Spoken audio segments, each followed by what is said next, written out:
Jangan jadi orang yang kalau kaya nunggu lulus kuliah.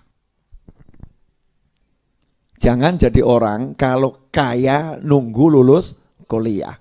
Sehingga ketika di bangku SMA, ketika mulai semester 1 kuliah, ya ditanya, kerjamu apa? Saya masih kuliah. Saya masih kuliah. Sementara ketika dia kuliah, itu tiap malam minggu kerjanya nongkrong di kafe. Iya, tiap hari juga nongkrong di tempat makan. Maksud saya banyak waktu luang yang tersia-siakan. Kalau kamu baru berpikir nanti saya akan kaya setelah selesai kuliah, saya akan bekerja setelah punya gelar. Rata-rata orang lulus kuliah itu usianya 20, 24, 25, ya 24, 25. Berarti nanti kalau toh kamu sukses, itu suksesmu nunggu umur 30 tahun. Betul? Suksesmu nunggu umur 30 tahun. Masya Allah, sukses yang sangat tertunda. Alangkah indahnya kalau dari SMP, SMA, awal kuliah sudah membangun bisnis. Maka ketika diwisuda oleh dosen itu dia mengatakan, Pak, saya tidak akan kerja dengan gelar ini. Kenapa? Sugih aku, Pak. Ya, saya lulus kuliah tidak akan bekerja dengan gelar ini dan saya tidak akan cari perusahaan. Dan terus kamu ngapain? Gelar ini hanya untuk memantapkan bisnis saya. Ya, hanya untuk memantapkan bisnis saya. Tadinya warung bakso Bang Edi, sekarang saya ganti warung bakso Bang Insinyur Edi. Ya. Biar agak keren Pak, gitu loh Pak ya. Jadi kayaknya itu enggak telat. Nah, ini yang dilupakan banyak umat Islam. Insya Allah saya akan bahas singkat, terus kita ngobrol yang lain ya, singkat. Bicara tentang Nabi Muhammad SAW. Banyak orang yang sudut pandangnya itu sempit ke satu titik. Jadi kalau lihat Nabi Muhammad SAW yang dilihat sholat, puasa, zakat, haji, zikir, doa, ya ibadah mahdhah. Ya ibadah yang murni. Lihat Nabi Muhammad SAW, sudut pandangnya akhlaknya mulia. Ya akhlaknya mulia, tutur katanya indah, pribadinya hebat. Ya, sudut pandangnya itu. Tapi ada satu sisi yang dilupakan. Ada satu sisi yang dilupakan. Beliau adalah anak yatim piatu yang sukses sebelum menginjak usia 25 tahun. Yatim piatu yang sukses sebelum menginjak usia 25 tahun. Beliau sallallahu alaihi wasallam. Sementara ya kita baru mau belajar sukses di umur 25 tahun. Berarti sangat bertentangan dengan apa yang dicontohkan dengan baginda Nabi Muhammad sallallahu alaihi wasallam. Bagaimana caranya biar umur 25 tahun sukses? Maaf loh ya, maaf ya mas ya. Ini buat yang belum menikah. Nabi Muhammad SAW umur 25 tahun menikah dengan janda cantik, jelita, tercantik di Jazirah Arab, terkaya ya di tanah Arab. Julukannya Ratu Mekah, diidamkan oleh semua pria ganteng dan pria kaya yang ada di tanah Arab. Nah kalau kamu di wilayahmu ada janda, cantik jelita, kaya raya, kamu coba mendekat, Masya Allah, bodyguardnya ngusir kamu saudara-saudara. Siapa kamu? Jangan ganggu, gitu kan ya? Karena nggak levelnya tuh katanya si janda nggak layak kamu nggak layak. Dan banyak orang salah memberikan deskripsi tentang Sayyidah Khadijah radhiyallahu anha. Digambarkan Sayyidah Khadijah umur 40 tahun, tua, udah punya anak 2, ya Rasul menikahi wanita yang tua. Ini kurang ajar luar biasa. Mbak, mohon maaf Mbak, boleh nanya. Pernah enggak ketemu orang umurnya 50 tahun tapi Anda kaget? 50 tahun kok masih seperti anak SMA? Pernah enggak? Pernah kan? Jadi lihat wajahnya kaget kita. Setelah lihat KTP ternyata 50 tahun. Ini bukan hasil editan Photoshop loh, bukan ya. Bukan editan mesin-mesin pengedit, aplikasi atau program, enggak. Tapi asli loh, ini umurnya segini. Wajahnya kok seperti 17 tahun. Itu di Indonesia tahun 2020 ada yang udah kena kita ini polusi tingkat tinggi, makan yang junk food semuanya ya. Dengan kosmetik yang ada, itu ada wanita-wanita yang sudah tua tapi tampak sangat muda. Sebaliknya, maaf ya Mas ya, ada umurnya 17 tahun, wajahnya boros luar biasa. Ya, orang kaget. Kamu ini kok seperti umur 50 tahun, kenapa? Banyak masalah. Ya, banyak masalah. Begitu masalah disingkirkan, berubah jadi 12 tahun. Ya, segernya luar biasa. Itu kan karena dalamnya itu.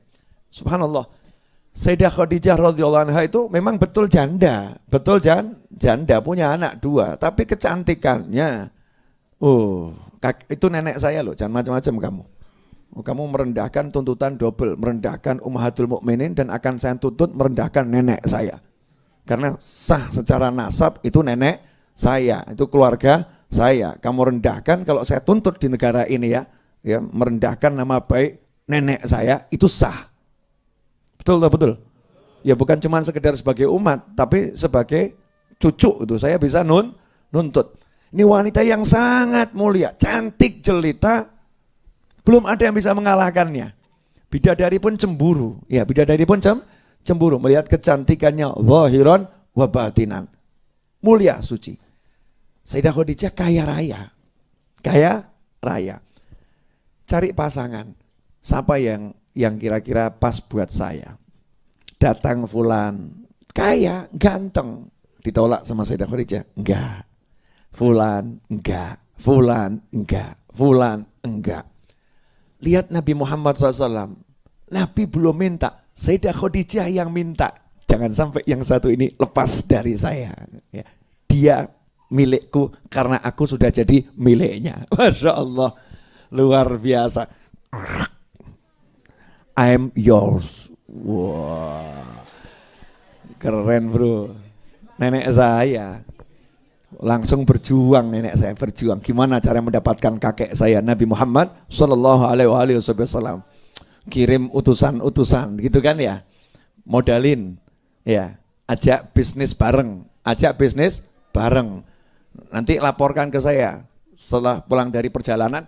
Kisah-kisahnya bagaimana? Namanya orang jatuh cinta itu, dengar kisah kekasih itu bahagia, betul ya? Wah, cuman dikasih tahu, duduknya begini, nyes, itu namanya jatuh cinta. Ketika dagang jualannya caranya begini, nyes, apalagi memang ceritanya indahnya luar biasa. Belum lagi muncul yang namanya mukjizatnya, irhasatnya muncul. Kalau jalan, itu awan tidak mau meninggalkannya, awan ingin ikut pergi bersamanya. Keren toh ya. Jangan pakai bahasa yang ketika berjalan dinaungi awan, itu bahasa lama. Itu kenapa awan gak mau pergi? Karena awan jatuh cinta dengan Nabi Muhammad SAW. Ketika berjalan, awan ikut berjalan ngejar, gak mau ketinggalan. Tapi anehnya dimanapun beliau berada, saya cari bayangannya gak ketemu. Bayangannya gak ada, Rasulullah SAW gak ada bayangannya. Kok bisa begitu? Iya, karena beliau adalah cahaya yang lebih kuat dari semua cahaya yang ada. Terangnya luar biasa, sehingga tidak bisa kena bayangan. Bayangannya kalah oleh cahayanya. Kenapa seperti itu? Sebab kalau Nabi Muhammad SAW ada bayangannya diinjak, maka yang menginjak tidak akan masuk surga. Karena sama dengan menginjak Nabi Muhammad SAW. Rahmatan lil ummah, Allah buat nggak ada bayangannya. Ojo mbok pikir, wah, ora mungkin toh ya, mosok menungso gak ada bayangannya. Wah, ora mungkin. Nah, ini penyakit ini. Itu orangnya sakitnya luar biasa. Udah yang begitu nggak usah diikutin, ya, nggak usah diikutin. Skip. Bye bye. Golonganmu gak melu aku. Ini nggak jelas itu ya. Ya golongan nggak jelas. Itu Rasulullah SAW seperti itu. Nah. Umur 25 tahun Nabi SAW menikah dengan wanita yang seperti itu, yang mencintainya, yang belum menikah sudah mengatakan aku ini milikmu gitu ya, aku milikmu, tapi nggak menyentuh, nggak seperti orang zaman sekarang, aku milikmu, PN, gak usah nikah. Naudzubillah min dzalik. Jaga betul, subhanallah. Pertanyaannya di sini, bagaimana Nabi Muhammad SAW umur 25 tahun sudah menjadi seseorang yang akhirnya dikejar ya oleh konglomerat terkaya di Jazirah Arab, wanita tercerdas dan tercantik dikejar. Sementara kamu sekarang Mas mengejar dibuang. Maaf lo ya, maaf ini apa namanya sekedar gambaran ya, gambaran. Mbak maaf Mbak, tolong jujur sama saya, boleh ya? Pria ganteng, suka enggak? Yang keras, pria ganteng, suka enggak? Iya. Pria harum, suka enggak? Pria baik hati, suka enggak? Pria kaya raya, suka enggak? Kalau ada pria ganteng, baik hati, wangi, kaya raya, kamu suka atau suka banget, betul ya? Suka banget, betul? Kira-kira kamu nunggu dilamar atau kamu pengen segera melamar? Tuh. Paham enggak maksud saya? Jadi kalau kita jadi pria yang seperti itu, duduk manis, ngantri yang lain bro, ngantri. Masya Allah. Siapa ya kira-kira yang dipilih sama dia? Siapa yang dipilih sama dia? Maka ada istilah dalam dunia wanita. Ketika ada seorang pria idaman menikah, kalimatnya apa? Banyak yang patah hati, gitu kan ya? Banyak yang patah hati. Nah gimana caranya jadi seperti itu? Jadi seperti Nabi Muhammad SAW. Lihat, ketika lahir, ayahnya udah meninggal, beliau SAW. Ya, ayahnya udah meninggal. Sama ibunya dididik mandiri.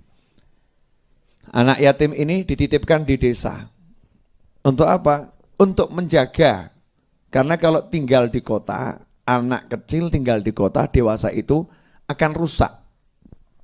Rusak bagaimana? Mekah itu ibu kota, tempat tujuan ya orang-orang yang mau dagang dari seluruh dunia.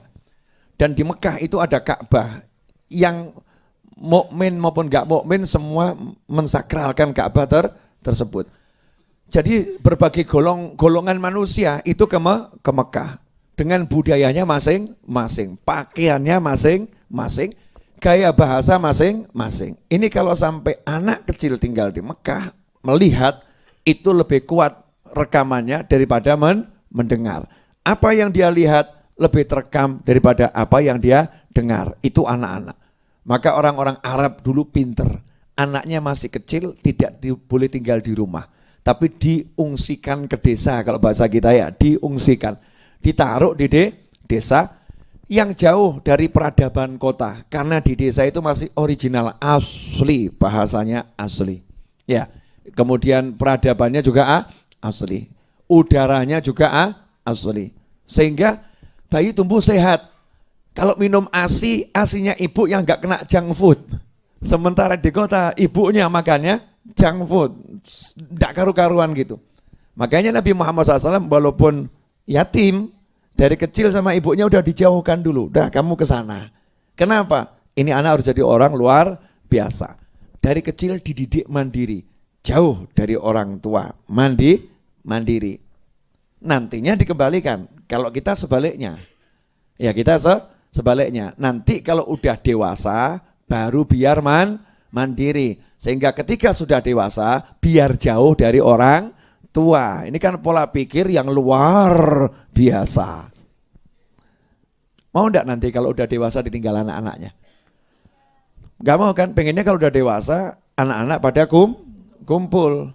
Menjelang mati ya kita didampingi sama keluarga. Fenomena sekarang itu anak kalau sudah kuliah, lulus kuliah, pengen berkeluarga, cari kerja jauh dari orang tua.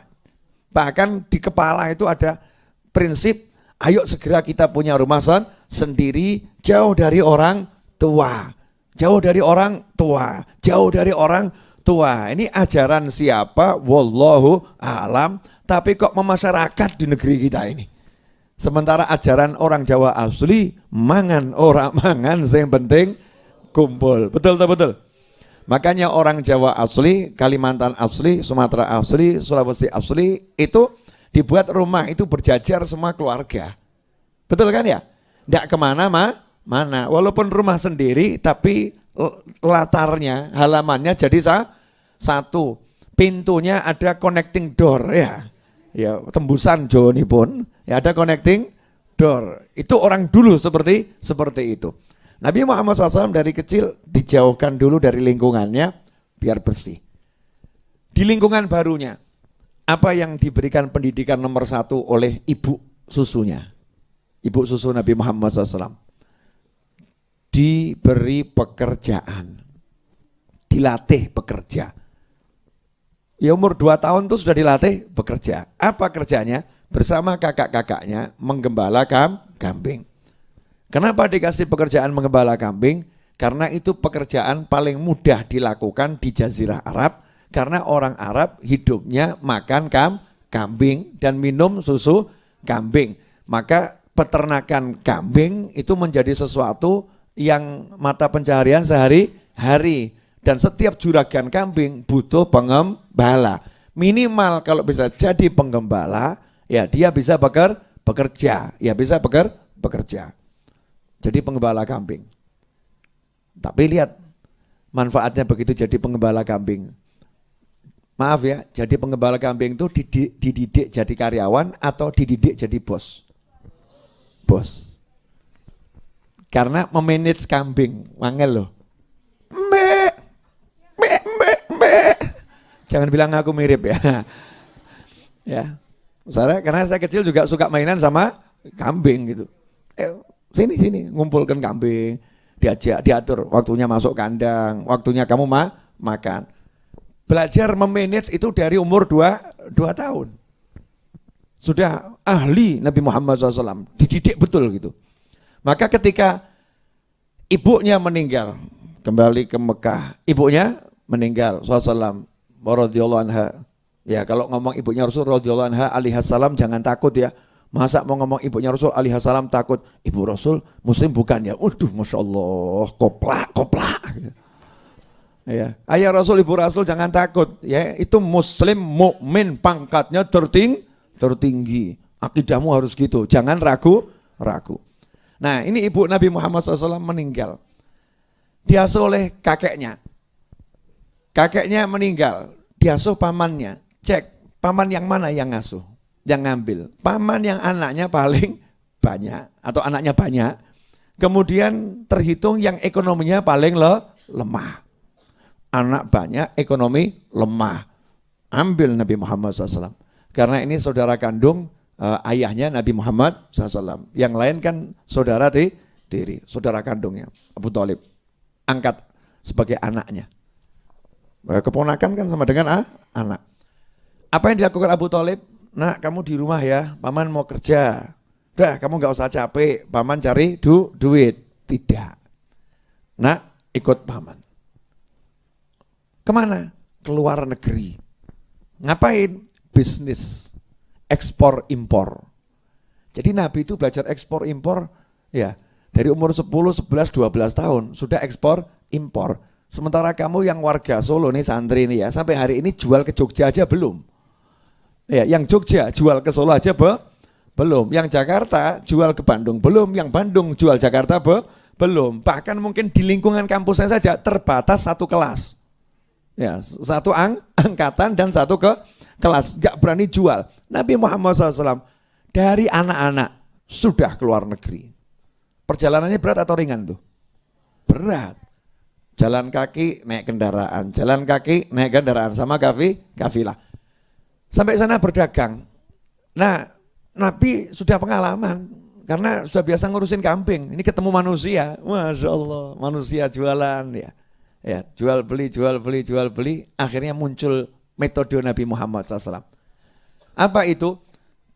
1, ya, pelayanan terbaik. 2, barang terbaik. 3, harga terbaik. Masya Allah. Harga terbaik artinya termurah. Ya, pelayanan terbaik, wangi, ganteng, seger, mesem, senyum, pituturnya bagus, lemah lembut, gitu kan ya. Jadi orang belum beli barangnya sudah terbeli hatinya. Sebelum beli barangnya sudah terbeli hatinya. Setelah itu barangnya bagus, harganya murah, barangnya enggak murahan. Ya semua mengatakan udah pokoknya barangmu berapa saya beli, barangmu berapa saya beli. Selesai dapat duit, Nabi Muhammad SAW pulang ke Mekah nggak mau tangan kosong. Kenapa? Karena ini naik onta. Onta itu sebagai ekspedisinya. Berangkat bawa barang, jangan sampai pulang kosong. Ini rugi ongkos. Bensin sama-sama bensin, jangan sampai kontainer kosong, kan gitu. Harus diisi. Diisi apa? Tanya itu teman-teman dagangnya di Syam sana, di Syria. Punya barang apa ya yang dibutuhkan warga Mekah? Lah semua senang dibeli sama Nabi Muhammad SAW. Kenapa? Orangnya baik. Mereka juga kasih harga yang murah. Nih, blak pulang, berangkat ke Mekah. Sampai Mekah, itu belum turun, udah habis. Belum bongkar, sudah habis. Makanya ketika umur 25 tahun, Nabi Muhammad SAW, duitnya sudah banyaknya luar biasa. Ganteng dewe, paling pinter, paling wangi, paling sopan, paling semuanya sugih. Masya Allah. Siapa yang gak pengen jadi istrinya? Nah ini sementara ngaku-ngaku tiru Nabi. Masya Allah, kesetnya luar biasa, malesnya luar biasa. Betul kan ya? Oh niru, ya bagus, niru sholat bagus. Cuman nabimu tuh bukan cuman sholat. Nabimu gak pernah bergantung sama orang. Tapi itu kok diceritakan Nabi makannya sampai 3 hari nggak makan, ya 3 hari nggak makan. Lihat dulu di usia berapa itu. Karena orang udah sampai tataran usia tertentu, dia punya tugas yang berbeda. Nah ketika tugasnya berbeda, nggak mikir lagi urusan duit, urusannya jalankan tuh tugas. Contoh begini, biar paham ya. Misal sekarang saya ini, mana yang lebih utama buat saya? Duduk ngajar, atau saya tinggal kalian semua, saya pergi cari duit? Duduk ngajar, betul ya? Kalau saya dapat duit, uangnya saya gunakan untuk apa? Kira-kira untuk kepentingan belajar dan mengajar, betul? Nabi Muhammad SAW di usia 40 tahun ke atas, itu dikasih tugas ngajar, dakwah, tugasnya ngajar, bukan tugas cari duit. Kemudian kalau dapat, langsung dibagi, dihabiskan untuk umatnya. Nah berkaitan untuk dirinya, nyantai Nabi, nggak makan nggak masalah, yang penting temanku makan. Berarti ini hebat atau nggak hebat? Hebat. Jadi orientasinya, variabelnya itu bukan lagi angka, tapi orang lain bahagia atau tidak, orang lain sukses atau tidak, orang lain itu kira-kira selamat atau tidak. Maka semua orang yang datang ke Nabi Muhammad SAW itu problemnya macam-macam dan semuanya selesai. Yang nggak punya duit selesai, yang pengen nikah selesai, gitu kan? Semuanya selesai. Satu manusia menyelesaikan semua persoalan manusia yang lain. Allahumma sholli wa sallim wa barik alaih. Ini kan hebatnya luar biasa. Nah saya pengen Anda semua paham itu. Maksudnya Nabi di usia muda sebelum 40 tahun itu hidupnya sudah betul-betul secara ekonomi sukses. Ya. Kemudian secara kemasyarakatan, tadi ekonomi, kemasyarakatan, mohon maaf, Nabi Muhammad SAW belum jadi Rasul, belum diangkat jadi Rasul, belum mengucapkan saya Rasulullah. Beliau itu di Mekah kira-kira sudah diakui sebagai orang hebat atau belum diakui? Sudah. Diakuinya ketika sudah menikah atau sebelum menikah? Sebelum menikah. Julukannya apa? Al-Amin. Apa artinya Al-Amin? Nah itu bahasa Indonesia. Yang bahasanya politik sekarang itu apa? Legitimate ya. Mendapatkan legitimasi ya. Ini orang legitimate udah. Pokoknya kalau dia oke. Dia yang dipilih jadi presiden, oke. Dia jadi gubernur, oke. Dia jadi bendahara, oke. Dia jadi apapun, oke. Semua masyarakat angkat topi, kalau kamu saya ikut. Kalau kamu saya ikut. Sementara kita di rumah sendiri gak legitimate. Ding ding ding ding ding ding. Jangankan satu kampung, di rumah sendiri sama adiknya, sama kakaknya, ya lebarkan sedikit sama sepupunya, gak diakui. Kalau dia yang mimpin, gak wes gak, cari imam yang lain saya. Iya, kenapa terjadi seperti itu? Karena kita nggak niru Nabi Muhammad Shallallahu Alaihi Wasallam.